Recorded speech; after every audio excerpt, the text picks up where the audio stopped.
So I'll be going in and out of doing some readings from my book, but I want to kind of tell you a little bit about who the subject is, Charmian Kittredge London. Charmian married the best-selling American author Jack London on a cold Chicago night, November 19th, 1905, and immediately stepped into the critical public eye. For the rest of Jack and Charmian's lives, until Jack's untimely death at the age of 40, reporters followed their every move. They were followed by paparazzi in this era. Charmian and Jack would travel the world, exploring and writing together, but although the world remembers Jack London and his exploits, few people know and understand the woman who was by his side, often driving him towards these adventures. During her lifetime, Charmian was a celebrity and an author in her own right. So what happened to change the way that we remember her? And that's really where I began the premise for this book. Just to start you off, these are some photographs of Charmian. The first one on the left is Charmian at the time when she met Jack London. She was working as a stenographer in one of the leading shipping firms in San Francisco. She had a secretary. She had a secretary that reported to her. So she was in a time when very few women were working in offices. She had a very high-paying and powerful job. Needless to say, she didn't really pay much attention to Jack London, this young sailor boy who her aunt dragged into to a restaurant to meet her, which I will be reading that scene in just a second. The second picture is of Charmian in Waikiki in 1906. And this is when she and Jack London traveled on the Snark, which is this yacht that they built together. And at a time when she would get letters in the mail, or Jack would get letters in the mail saying, "I can't believe you're going to let your wife go on a yacht. She'll never survive it." You know, they thought women were not capable of being at sea for that long. The next photograph in the right here is of Charmian on the Dirigo. And this is when they took a three-masted schooner from Baltimore, and they paid money to be part of the crew. And they took the three-masted schooner around Cape Horn all the way to Seattle. And she wrote actually an amazing book about this journey. And it was the last book that she never published. And here she is in the last photograph. This is her in a photograph taken by the Times, Time magazine photographer Hansel Meath. And she's working at her desk in the House of Happy Walls, which was her home she built after Jack London died. And it was actually something that this photograph was used by myself to prove to the state park that she was actually a working writer, and that space in the House of Happy Walls was where she was writing her own books. And so, needless to say, these are the many faces of Charmian Kittredge London. She was born November 27th, 1871 in Wilmington, California, and then died January 14th, 1955 in the cottage where she and Jack lived in Glen Ellen. So how did I come about writing biography? As you guys probably heard in my introduction, I was a poet. I grew up in Sonoma County, and I didn't know that you could actually be a writer. That's all I did in school, is I just kind of scribbled in my desk and didn't do anything else. Luckily, I had very understanding teachers. But when I went on a field trip in the 6th grade to Jack London State Park, I discovered that you could have a career as a writer, and I met Jack London, so to speak. And of course, voraciously consumed all his books and was so excited about this. But little did I know that day, I also had met another writer that was not being pictured there at that time, and that was Charmian Kittredge London. Charmian actually wrote 4 books during her lifetime. She also edited and helped write many of her husband's books, and that's not something that was known until I started doing this work. But how I discovered this project is I went back to volunteer at the park after I got my PhD, and I was working at Napa Valley College teaching. I started running a book club there. And when I was researching one of the books of poems that I was finishing, which was about the history of Sonoma County, called "There's a Ghost in This Machine of Air," I came across Nell Griffith Wilson, who was a poet who lived in Kenwood, and she was actually friends with Charmian, who was connected to all the local writers during the time that she was living in Glen Ellen, because she lived well after her husband's death. And when I was looking through the book, I noticed this photograph you see on the right, and that's one of the most famous photographs of Jack London on Sonoma Mountain on his horse, and it says photo by Charmian London. And I was like, oh, I didn't know that photograph was taken by Charmian. And so I reached out to Earl Labor, who's a famous, someone just brought him up earlier today. He was one of the prominent biographers of Jack London, and the cover of his biography has a picture of this very picture. And I was like, Earl, did you know that Charmian took this photograph? And he said, I never really thought to answer that. I really never thought to ask that question. And so I was like, oh my God, what else could we find out if we looked at Jack London's life from this perspective of Charmian's life? Like if we looked at who was behind the camera, who was behind him, and what was she doing? And so that took me on a 6-year journey that led me to write these 2 books. The book on the left is the one I'll be reading from today, Charmian Kittredge London, Trailblazer Author Adventure. It's the first full-length biography on Charmian Kittredge London, and it reveals a lot of facts about London's life that you won't find elsewhere. The second one is Westfire Archive, because I am a poet.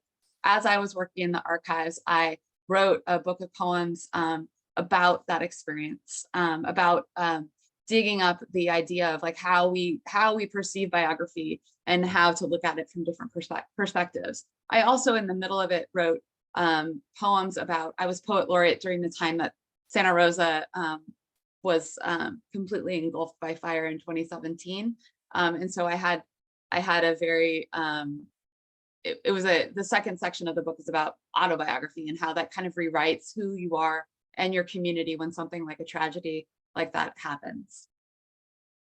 So where my book begins is the answer to that question. Why do we not know about Charmian Kittredge London? Why do we not know her story? And the answer begins with this young man named Irving Stone. When Charmian was 65 years old, she met 33-year-old Irving Stone. He came to Jack London Ranch to visit because he loved Jack London. He looked up to his writing, and Jack had been dead for many years. And he met Charmian, and what he did was he charmed her. At the time, Charmian had been a bit isolated. The railroad to San Francisco had just stopped from Glen Ellen, and at the same time, she didn't know how to drive yet. She was gonna learn, but at the same time, she was also starting to. She'd been in this terrible horse accident, and she was an avid equestrian, and it disabled her, and so she was bedbound for a long time. And she was a very social person, and so he met her at this very vulnerable time and started seducing her. And a lot of people are like, I don't believe that, but Charmian was quite a charming person who, let's just say, her dance card was always full. And so it wasn't surprising to her that a young man would be interested in her at that time. And so what followed was he basically convinced her to give away all her, to sign away her rights to not only Jack's story, so he could write a biography about him, but also to her own story. And because of that, Charmian, he was able to write whatever he wanted, and she could do nothing to stop it. And so he ended up publishing Sailor on Horseback, which is actually it's still in print. It's a fictional biography. It was finally that was put on the cover, but it's an account of Jack London's life that really made Charmian into a monster, made her look like she hindered her husband's career more than helped it, and completely erased all of, the fact that she was a college graduate, the fact that she traveled the world, the fact that she, really went on all these ventures with Jack, and completely took that out of her story. And she was so upset when he did this, she burned a lot of her documents and then shut everything up into the Huntington Library and would give no one access. And so up until the point that I was able to get access and a few people before me, no one was able to tell her story because of all of these conditions. And so I start my book there. Charmian grew up, her family was the Kittredge and Wiley family. Her father's family came from Mount Desert Isle in Maine. And then her father, Kit, came over to mine gold. Her mother came over on a wagon train via Utah.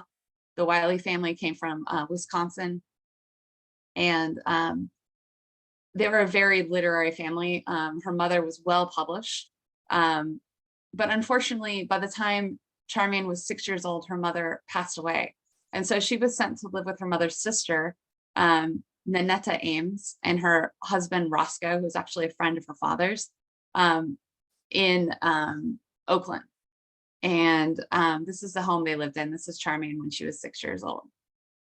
But I'm going to tell you a little bit about the time after that. So I'm going to start reading from the book itself. After she lost her father, oops, sorry guys. After she lost her father at age 14, she started learning shorthand from her uncle Roscoe.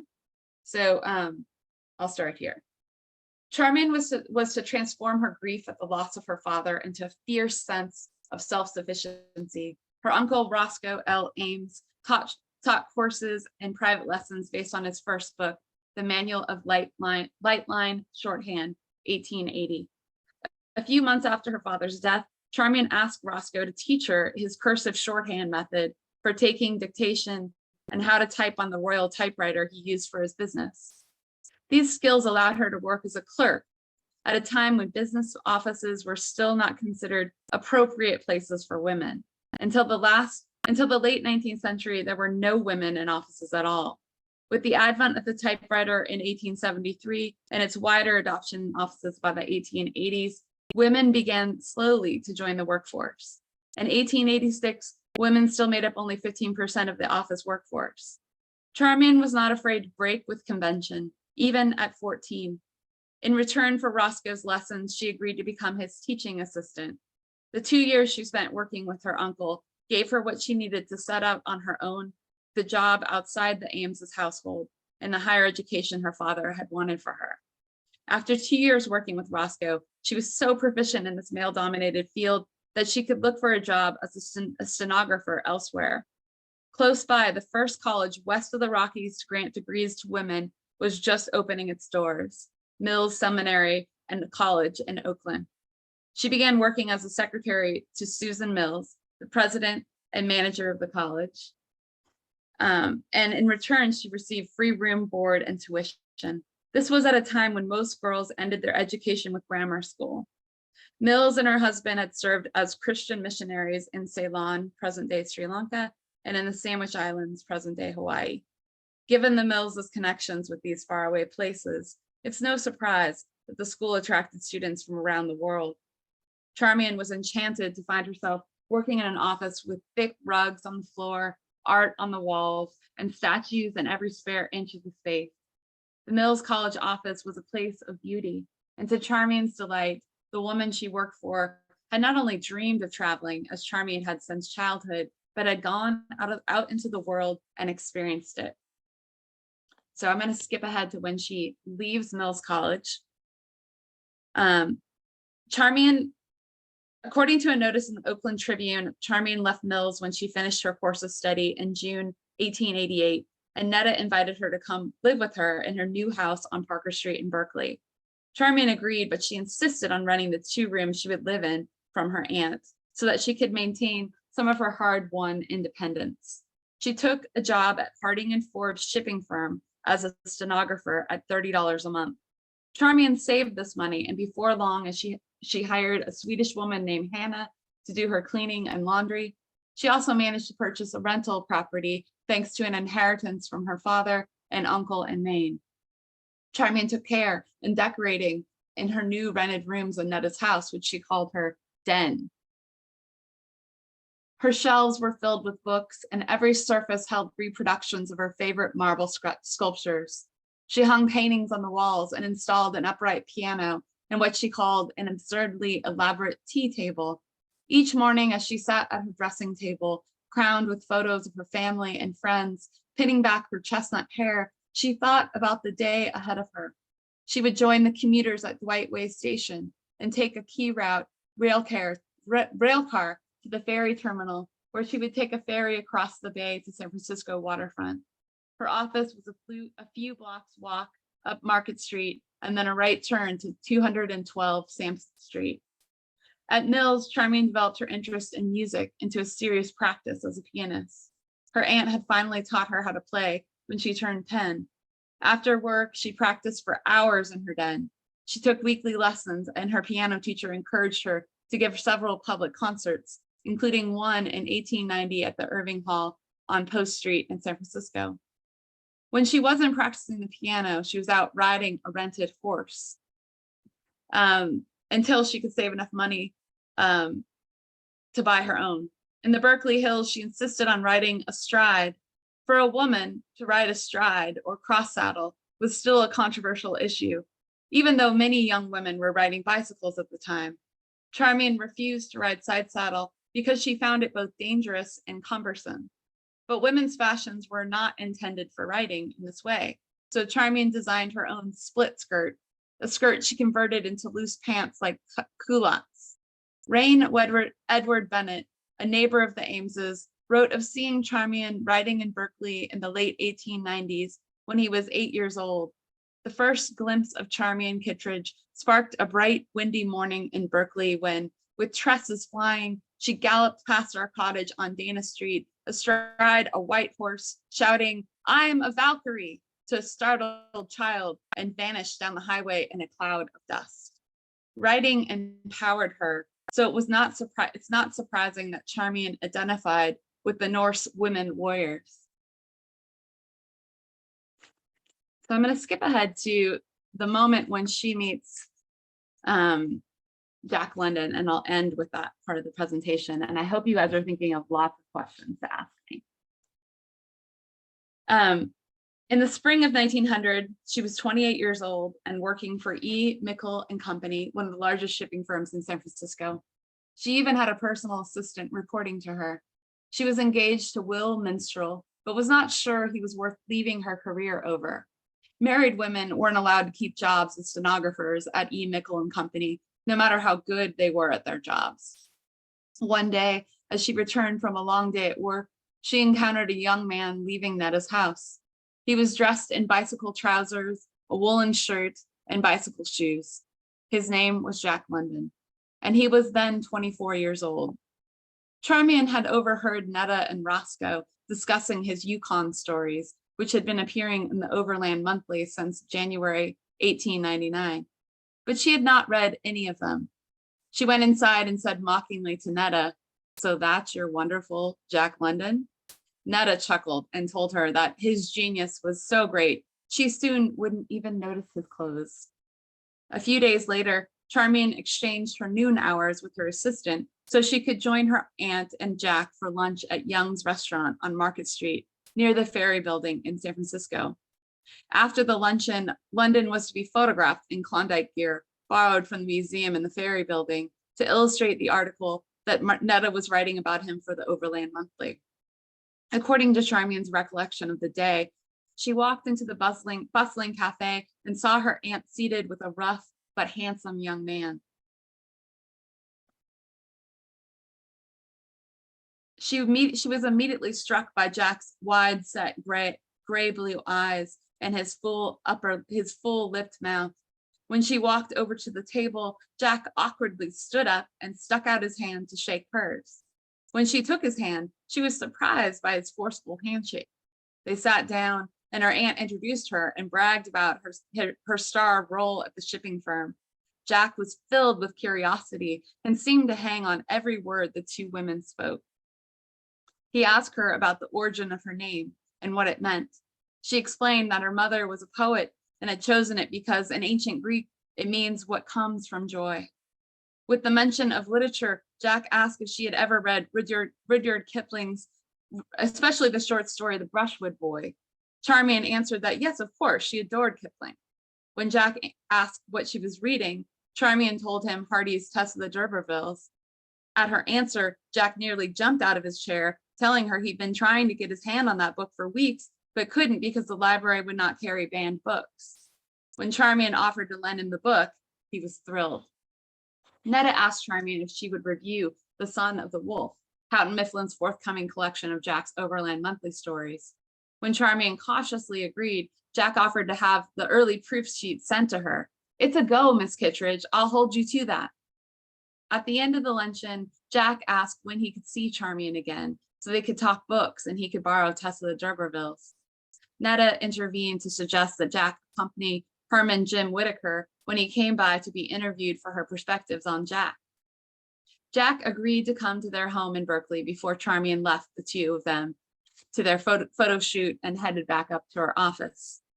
During the first visit to the house on Parker Street, when Charmian invited Jack into her decorated rooms, she was struck by how immediately he responded to them.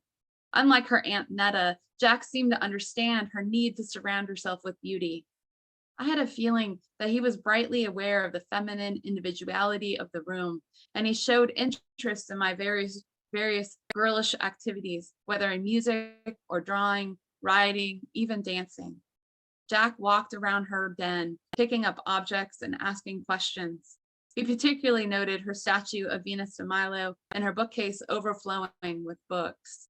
Charmian recalled his glowing eyes ranged rapidly over the volumes, and he seemed in a fine fervor, murmuring titles and authors or touching the backs with his small hands. Soon we were talking very fast, discussing works we had both read. Tess of the D'Urbervilles had not come his way. This I lent to him, together with Maurice Hewlett's The Forest Lovers and Flood Tide by Sally P. McLean Green. In return, Jack told her all about his travels, first to Japan and then to the Klondike. He explained to her how he liked to write from experience, how he could feel the pulse of a place when he was there. Charmian was fascinated by this strange young man. Each time she read her mother's journals, she yearned to leave the Bay Area. She wanted to travel and she wanted to write about it. Jack London had reminded her of this wish. And I'm going to leave it with that. I do have, I'm going to end with this wonderful picture of Charmian, also taken by Hansel Meath. And this is her at the ruins of Wolf House. This is in 1943. And I have a link here to where you can purchase a copy of Charmian Kittredge London, Trailblazer, Author, Adventurer. But you can also, on my author page, also get any of my poetry books, including Westfire Arc.